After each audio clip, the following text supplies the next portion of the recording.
नमस्कार दोस्तों हम आ गए हैं यूनिट 4 पे। ये हमारा लास्ट वीडियो है क्योंकि यूनिट 5 में कोई भी न्यूमेरिकल नहीं है, तो हम यूनिट 4 में जो भी फॉर्मूला है, जो इंपॉर्टेंट क्वेश्चन है और कैसे क्वेश्चन को सॉल्व वगैरह करना है वो सब हम सीखेंगे। ठीक है, तो यहाँ पे यूनिट 4 में जो मेन क्वेश्चन आता है, जो न्यूमेरिकल आता है, वो ऑप्टिकल फाइबर पे आता है। ठीक है, तो सबसे पहले थोड़ा सा हम ऑप्टिकल फाइबर के बारे में थोड़ा कुछ चीज़ें जान लेते हैं, फिर इस पे आएंगे। ठीक है, अब देखिए ऑप्टिकल फाइबर कैसे बना होता है।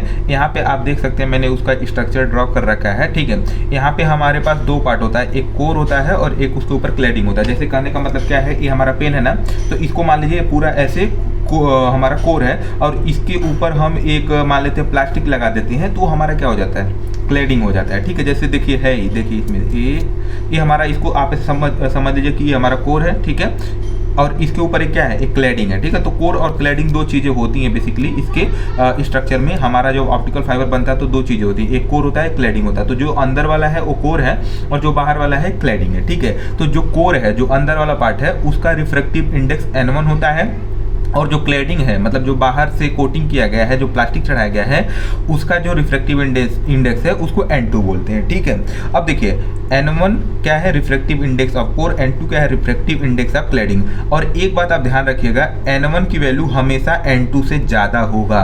N1 का वैल्यू हमेशा N2 से ज़्यादा होगा, मतलब जो कोर का रिफ्रैक्टिव इंडेक्स होता है ना, हमेशा N2 से ज़्यादा होता है, तभी TIR का कंडीशन बनता है, तभी ये ऑप्टिकल फाइबर यूज में आ पाता है। ठीक है, तो ये तो हो गया मोटा मोटा, आप इसके बारे में समझ लीजिए। अब थोड़ा फॉर्मूला के बारे में आ जाते हैं, देख लेते हैं। देखिए सबसे पहला क्या है, यहाँ पे theta C is equal to sine inverse N2 by N1।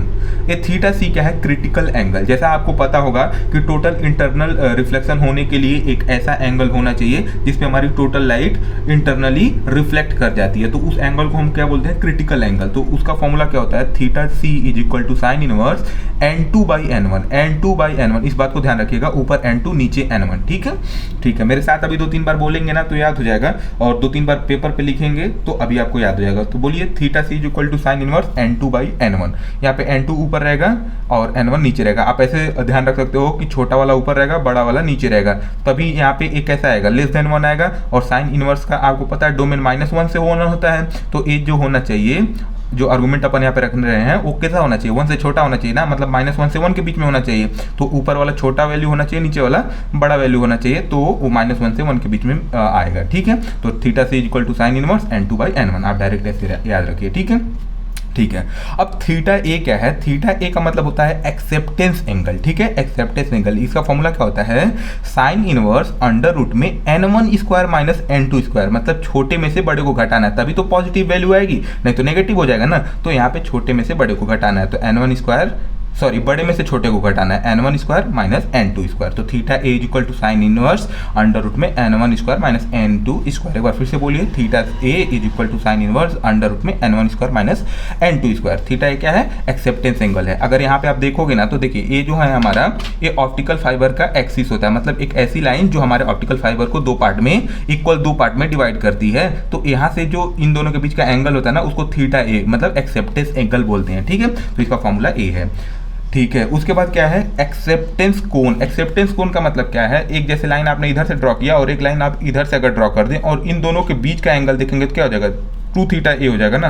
देखिए यहाँ से यहाँ तक थीटा ए, तो ये दोनों कितना हो जाएगा, डबल हो जाएगा ना, तो 2 थीटा ए। तो इसको एक्सेप्टेंस कोण बोलते हैं। पिछली बार एंड सेम के पेपर में क्वेश्चन आया है कि एक न्यूमेरिकल में कि एक्सेप्टेंस कोण निकालिए, तो बहुत सारे लोग को ये नहीं पता था, तो मैं बता दूं कि आपको क्या करना है, एक्सेप्टेंस कोण के लिए कुछ नहीं करना है, आपको एक्सेप्टेंस एंगल फाइंड करना है, उसके बाद 2 से मल्टीप्लाई कर देना है तो वैल्यू आ जाएगी। ठीक है, उसके बाद यहाँ पे NA का मतलब क्या है, न्यूमेरिकल अपर्चर। न्यूमेरिकल अपर्चर, ठीक है, ये भी काफ़ी इंपॉर्टेंट है, न्यूमेरिकल अपर्चर। इसका फॉर्मूला क्या है, NA is equal to under root में N1 square minus N2 square, under root में N1 square minus N2 square, मतलब बड़ा माइनस छोटा का स्क्वायर। ठीक है, बड़ा का स्क्वायर माइनस छोटा का स्क्वायर, क्योंकि ये अंडर रूट में पॉजिटिव आना चाहिए, तो ये होता है। ठीक है, तो देखिए ये हमारे पास 4 फार्मूले हैं। अब इस पर हमारे पास, यहाँ पे देखिए हमारे पास प्रीवियस ईयर का क्वेश्चन पेपर है।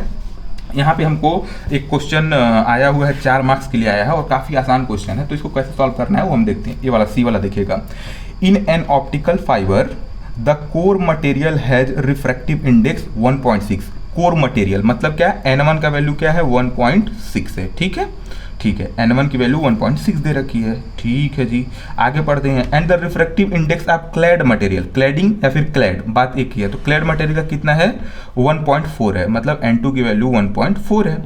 सिंपल, देखिए जब बोला यहाँ पे हमसे कि ये कोर का रिफ्रैक्टिव इंडेक्स है, मतलब N1 का है, जब क्लैड का बोला तो मतलब N2 का है। और देखिए यहाँ पे N1 जो है हमारा बड़ा है, N2 हमारा छोटा है। ठीक है जी, उसके बाद बोला calculate the numerical aperture, numerical aperture find करिए। ठीक है जी, एक्सेप्टेंस एंगल मतलब थीटा ए फाइंड कीजिए, फिर एक्सेप्टेंस कोण मतलब 2 थीटा ए फाइंड कीजिए। तो देखिए कितना आसान है।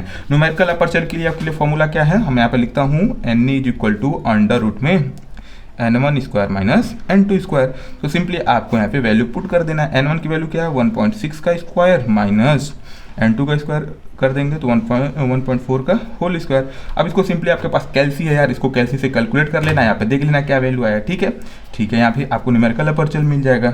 उसके बाद आपको थीटा ए चाहिए, मतलब थीटा ए के लिए कौन सा फॉर्मूला होता है, यहाँ पे देखिए थीटा ए के लिए साइन इनवर्स अंडर रूट में N1 square minus N2 square. ठीक है, या फिर आप एक ऐसे भी कर सकते हो। यहाँ पे अगर आप थोड़ा सा ध्यान दोगे ना तो देखो थीटा ए क्या है, साइन इनवर्स और ये क्या लिखा है, ये जो पूरा लिखा अंडर रूट में क्या है, ये न्यूमेरिकल अपर्चर ही तो है। तो यहाँ पे आप सिंपली लिख सकते हो न्यूमेरिकल अपर्चर। तो यहाँ से आपको जब न्यूमेरिकल अपर्चर मिलेगा तो सिंपली ये वाला फॉर्मूला लगा सकते हो, theta A is equal to sine inverse जो भी न्यूमेरिकल अपर्चर आएगा, मान लेते हैं 1 मान लेते हैं आ रहा है। ठीक है, हम एक एग्जांपल ले रहे हैं कि मान लेते हैं यहाँ से जो भी कैलकुलेट करने पे आ रहा है, मान लेते हैं 1 आ रहा है, तो यहाँ पे 1 डाल के आप थीटा ए निकाल सकते हैं। अब मान लेते हैं, अब देखिए हम ऐसे एज्यूम कर रहे हैं कि मान लेते हैं 30 डिग्री आ रहा होगा। ठीक है, एज्यूम कर रहे हैं भाई साहब, मैं कैलकुलेट नहीं किया हूँ, मैं ऐसे बता रहा हूँ। ठीक है, जबकि ये 1 है तो 30 डिग्री नहीं आएगा, बट मैं मान लेता हूँ कि 30 डिग्री आ रहा है। ठीक है, तो यहाँ पे जो आपका 2 थीटा ए हो जाएगा वो कितना हो जाएगा, मतलब एक्सेप्टेंस कोण क्या हो जाएगा, 2 थीटा ए, मतलब 2 इंटू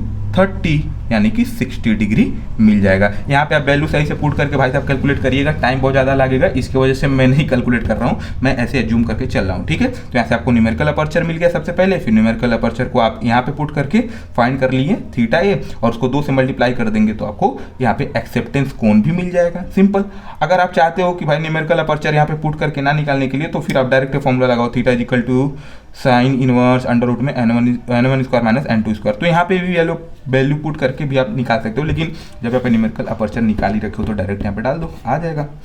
ठीक है, ठीक है, नहीं तो मैं क्या बोल रहा हूँ, ऐसे ही आप करो। अगर आपको ऐसे नहीं करना तो अंडर रूट में N1 square minus N2 square को यहाँ पे कैलकुलेट करके कर लो, सिंपल। तो यहाँ से आपको आंसर मिल जाएगा। तो आई होप आपको चीज़ें समझ में आई होंगी। दोस्तों जितना भी हमारे से पॉसिबल हुआ हमने किया। अगर कोई डाउट होगा तो कमेंट बॉक्स में कमेंट कीजिएगा, और वीडियो पसंद आई होगी तो लाइक कीजिएगा।